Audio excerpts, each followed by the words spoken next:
పాత్రికేయ మిత్రులకు, electronic media మిత్రులందరికీ నమస్కారం. రాష్ట్రంలో శాంతి భద్రతలకు విఘాతం కలిగిస్తూ జగన్మోహన్ రెడ్డి చేస్తున్న పర్యటనలు మనం చూస్తూ ఉన్నాం. అరాచక ఆటక విధానాలకి నాంది పలికి హత్యా రాజకీయాలను ప్రోత్సహించి ఏ విధంగా అధికారంలోకి వచ్చాడో మనం చూసాం. గోబెల్స్ ప్రచారం, తప్పుడు ప్రచారం ద్వారా అధికారంలోకి వచ్చి అరాచకం సృష్టించి ప్రజాస్వామ్య హక్కులు హరించి రాజ్యాంగేతర శక్తిగా మారి ఏ విధంగా రాష్ట్రాన్ని భ్రష్టు పట్టించాడో మనం చూసాం. సంవత్సరం అవుతుంది అధికారం కోల్పోయి. ఆయనకేదో ప్రజలు తీవ్ర ద్రోహం చేశారని, తాను ఎక్కడో దైవాంశ సంపూర్ణలాగా నేను ఫీల్ అవుతున్నానన్న భావనలో ఆయన ఉన్నారు. ఎక్కడో బ్యాలెన్స్ తప్పినట్టుగా ఉన్నాడు ఈయన బహుశా ఎర్రగడ్డలోనూ విశాఖ మానసిక ఆసుపత్రిలోనూ చికిత్స చేయాల్సిన అవసరం ఉంది. కట్టుదప్పిపోతా ఉన్నాడు. అసెంబ్లీకి రాడు, సమస్యల మీద మాట్లాడడు, ప్రజా సమస్యల్లోకి వెళ్ళడు. కేవలం కుట్ర రాజకీయాలకు తెరలేపి తన పర్యటన కొనసాగిస్తూ ఉన్నాడు. రౌడీ మూకల్ని వెనక వేసుకొని, గంజాయి మూకల్ని వెనక వేసుకొని రౌడీల్ని పరామర్శించడం కోసం వెళ్ళటం మనం చూస్తూ ఉన్నాం. నిన్న సత్తెనపల్లి నియోజకవర్గంలో పర్యటన కూడా మనం చూసాం. కేవలం 100 మందికి పర్మిషన్ ఉంటే ఏ విధంగా 1000 మందిని పోగేసి భయంకరంగా ప్రవర్తించాడో మనం చూసాం. అక్కడ ఏ విధమైన స్లోగన్లు ఇప్పించాడో మనం చూసాం. తక్షణమే అధికారం కావాలి, తక్షణమే ముఖ్యమంత్రి సీట్లో కూర్చోవాలి, అరాచకాలు సృష్టించాలి, అవినీతితో దోచుకోవాలన్న లక్ష్యంలో ఆయన కార్యక్రమాలు ఉన్నాయి. రాష్ట్రంలో శాంతి భద్రతలు విఘాతం కలిగించేలాగా కార్యక్రమం చేసి రాష్ట్ర ప్రభుత్వాన్ని అబాసు పాలు చేయాలన్న లక్ష్యంలోనే ఆయన కార్యక్రమాలు నడుస్తూ ఉన్నాయి. అభివృద్ధి సంక్షేమంతో సంవత్సర కాలంగా ముందుకు వెళ్తూ ఉంది ఈ ప్రభుత్వం. ఎక్కడా కూడా ప్రజాస్వామ్య హక్కులకి భంగం కలిగించకుండా శాంతియుతంగా ప్రదర్శన చేసేదానికి అనుకూలిస్తుంది. కనుకనే జగన్మోహన్ రెడ్డి ఎక్కడికైనా వెళ్ళగలుగుతూ ఉన్నాడు. ఇవాళ ఎక్కడికి వెళ్ళినా అరాచకం, ఆటవికం విధానం, పోలీసుల మీద దాష్టీకం, ప్రజల మీద దాష్టీకం. నిన్న జరిగిన పర్యటనలో 2 మరణిస్తే కనీసం వాళ్ళని పరామర్శించడానికి కూడా వెళ్ళాల. ఎవరు? ఈ నాగమల్లేశ్వరరావు.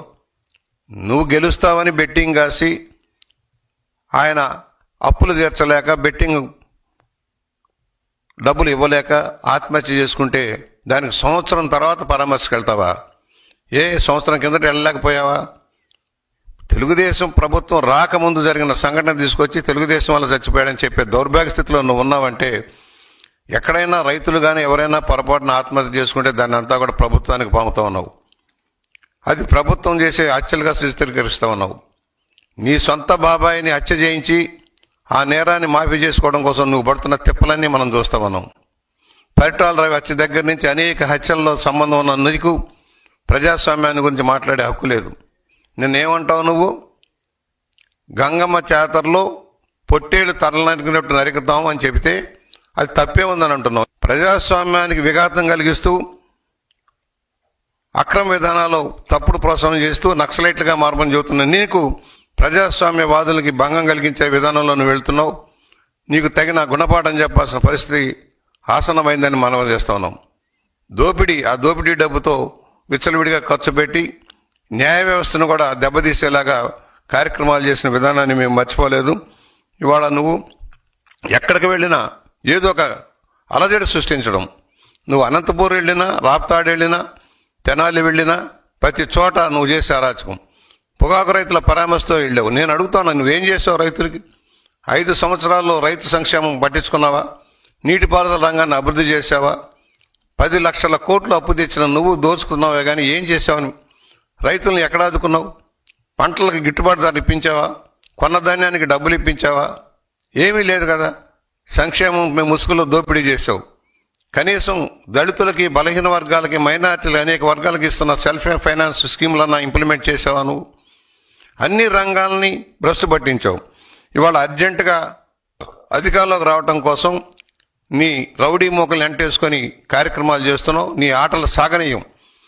ఇదే విధానం కొనసాగితే రాబోయే రోజుల్లో నిన్ను ఎక్కడ కట్టడి చేయాలో, ఎలా చేయాలో మాకు తెలుసు. తలలు నరుకుతాము, మా ఇష్టారాజ్యం వ్యవహారం చేస్తామంటే సాగేది కాదు. నీ ఆటలు సాగనే జగన్మోహన్ రెడ్డి. అయ్యింది ఏదో అయ్యింది. సహనం ఉంది మాకు కూడా. చాలా ఓపికగా ఉన్నాం. మా ఓపిక నశిస్తే, మా కార్యకర్తలు తిరగబడితే నీ పరిస్థితి ఏంటో అర్థం చేసుకో. రోడ్డు మీద తిరగలేని పరిస్థితి తెచ్చుకోవద్దు. మేము ప్రశాంతంగా రాష్ట్రంలో ప్రజాస్వామ్యయుతంగా పరిపాలన సాగిస్తూ ఉన్నాం. ప్రజలకు మేలు చేసే కార్యక్రమాలతో ముందుకు సాగుతున్నాం. నువ్వు చేసిన తప్పు ఉప్పులను సరి చేసుకుంటూ ముందుకు సాగుతూ ఉన్నాం. ఇవాళ ఒకటే, మీరు ఏ విధంగా అరాచకాన్ని ప్రోత్సహిస్తున్నారో నీ ప్రకటనలు సమర్థిస్తున్నావు. నిన్న ప్రెస్లో కూర్చొని 2 గంటల 40 నిమిషాలు సమర్థించుకుంటా ఉన్నావు. తప్పేమిటి అంటున్నావు. సూటిగా ప్రశ్నిస్తా ఉన్నా జగన్మోహన్ రెడ్డి, ఖబర్దార్, జాగ్రత్త. అధికారంలో ఉన్నప్పుడు అరాచకం సృష్టించావు. అధికారంలో అడ్డుపెట్టుకొని ప్రజాస్వామ్యాన్ని కూనీ చేసి ప్రజాస్వామ్యాన్ని హరించి నీ ఇష్టార్థంగా పరిపాలన చేసి, అందుకనే నీకు తగిన గుణపాఠం చెప్పి ప్రజలు ఇంటికి పంపించారు. మరలా తిరిగి అధికారంలోకి వస్తున్నాను, వచ్చేస్తున్నాను, మీ పని పడతానంటే ఎవరయ్యా నీకు ఓట్లు వేసేది? ఎందుకేస్తారు? ఎవరికి మేలు చేసావని? కులాల పేరుతో మతాల పేరుతో విభజించి పాలించే విధానంలో నువ్వు వెళ్తూ ఉన్నావు. కులాలను రెచ్చగొడుతున్నావు, మతాలను రెచ్చగొడుతున్నావు. నీ అరాచక విధానానికి ఒక ఆయుధాలాగా వాడుకోవడానికి ప్రయత్నం చేస్తున్నావు. ఏం చేసావని నీకు ఓట్లు వేయాలి? ఎందుకు వేయాలి? కనీసం ఏ సమస్య మీద స్పందించావు? గోబెల్స్ ప్రచారం చేయడం తప్పుడు. అదే సోనాధ్యాయం లాగా నీ పరిపాలన అంతా కూడా బంగారంలాగా జరిగిపోయింది. అంత అద్భుతాలు జరిగిపోయినాయి. ఏం చేశావు? ఒక్కడికి ఉద్యోగం ఇచ్చావా? ఒక ఉపాధి కల్పించావా? ఏమైనా చెప్పు. నీవు ఛాలెంజ్ చేస్తున్నారా? ఉమ్మడి వేదిక మీద మాట్లాడదాం. నువ్వు రా, నేను వస్తా. నువ్వు 5 ఏళ్లలో నువ్వు చేసినదో చెప్పు. నీకు దన్నుంటే చెప్పు, నేను వస్తాం. నువ్వేం చేయలేదో మేము చెబుతాం. కనీసం చెప్పుకోవడానికి ఏం మిగిల్చుకున్నావు నువ్వు? 151 మంది అధికారం ఇస్తే అరాచక పాలన సాగించావు. ముఠా రాజకీయాలను శాసించావు. అవినీతి అక్రమాలను పెంచి పోషించావు. లిక్కర్ స్కాములు, మైనింగ్ స్కాములు, ఆఖరికి టీటీడీ ధర్మశాలను కూడా దోపిడీ చేశావు. నీకు మాట్లాడే హక్కు లేదు. ప్రజాస్వామ్యం గురించి మాట్లాడే హక్కు లేదు. పోలీసు యంత్రాంగాన్ని దుర్వినియోగం చేసి ఏ విధంగా చేసావో మనం చూసాం. నాయకులను ఏ విధంగా జైళ్లలోకి పెట్టడానికి ప్రయత్నం చేసావో మనం చూసాం. తప్పుడు కేసులు పెట్టడానికి ఎలా ప్రయత్నం చేసామో చూసాం. ప్రజాస్వామ్యాన్ని అంచివేసావు, హక్కులను అంచివేసావు. ఉద్యోగులను కానీ అందరికీ మోసం దాగా చేసావు. నీకు అందువలన ఒకటే చెబుతున్నాం, ఈ రోజున ప్రజల్ని ప్రభుత్వం వల్ల, ప్రభుత్వం రాకతలికి జరిగిన సంఘటన తెచ్చి ప్రభుత్వానికి పావాలని చూస్తావు. నీ వల్ల పోయాడు. నువ్వు వస్తావు, ఏదో ఉద్ధరిస్తావు అనుకున్నాడు. నీ వల్ల అనేక మంది పోయారు, అప్పుల పాలైపోయారు, దివాళా తీసిపోయారు. దోపిడీ ఏదనంటే నీవు నీ అనుచరులు మాత్రమే దోచుకున్నారు. నీవు నీ బంధుజనంతో అధికార యంత్రాంగాన్ని నింపి అరాచకం సృష్టించావు. కితాబులు ఇస్తున్నావు అందరూ గొప్పవాళ్ళని. నువ్వు ఒక దోపిడీదారివి, నువ్వు దొంగవి, పచ్చి దొంగవి, 420 చీటర్వి, ప్రజలను చీట్ చేసావు. నువ్వు కితాబులు ఇస్తావు, వాడు మంచివాడు, వీడు మంచివాడని. లిక్కర్ స్కామ్లో దోషులందరూ మంచివాళ్లే, ఎర్రచందనం దొంగలంతా మంచివాళ్లే, మైనింగ్ దోపిడీదారులంతా మంచివాళ్లే. ఈ విధమైన విధానం సరైంది కాదు.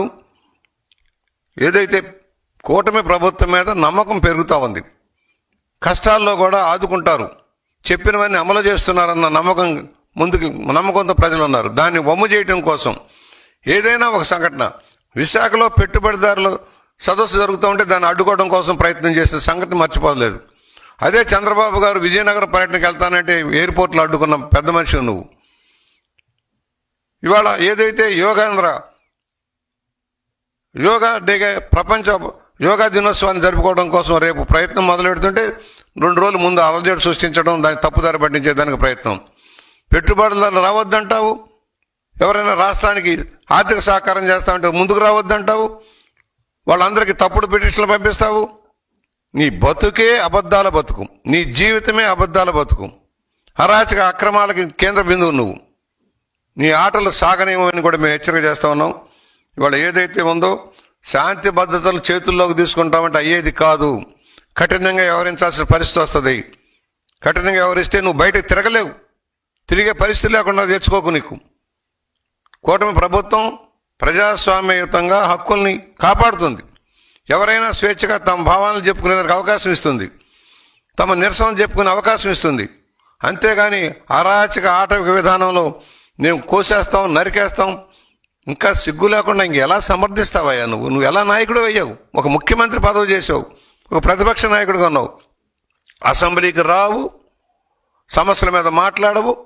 ఎవరికైనా సాయం చేసి నీ జేబులోంచి తీసుకుపోయి సాయం చేసావు. నిన్న 2 పోయారు మీ పార్టీ వాళ్ళే.